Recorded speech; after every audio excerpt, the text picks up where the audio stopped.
Epic. This is a single issue of a comic. It comes out monthly. It's like an episode of a TV show. This is an A cover, the main cover of the series. There are alternate covers called variants. Here's an example of a variant. Variants are done by multiple different artists, and comic shops and events will have exclusive variants you can only get at those specific places. Another example of a variant. I love this one, and I collect variants because I just love all the different artwork. I love all the different artists. This is a version variant, also called an undressed variant, meaning that there are no words on the cover. And this is a foil variant, which just means it's shiny. When these issues that come out monthly are done with a storyline or an arc, they are published into a trade paperback, also known as a volume, and they come in hardcover versions as well. So if these single issues are an episode, then this is like a completed season of a TV show. On the back of trade paperbacks, it will tell you what issues are in here. So this is issue 1 through 5. On average, it's between, I'd say, 4 to 8 come in a trade paperback. These trade paperbacks and hardcovers you could also buy at bookstores in addition to local comic book shops. This is an ongoing series, so there are multiple trade paperbacks. Ongoing series that have a lot of issues will also collect into deluxe hardcovers and omnibuses and stuff like that. So for example,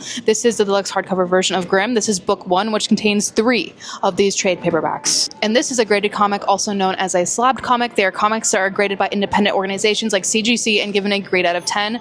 The grade depends on the quality of the comic book. Once graded, these comics are put in these plastic casings known as being slabbed. You're not supposed to remove the comic. You can, but it will break the slab and then the grade will be no longer valid. So what is a limited series? There are series that come out monthly as well, but they only exist in one volume. This is the whole storyline. It is not an ongoing series. And oftentimes it will not have any numbers on it because this is just the whole story. Oh, this is a really cool comic. This is about like the Hindu goddess of death that is fired from her job as death and sent down to Earth to live out her days as immortal. It's a great exploration of humanity and like Indian culture.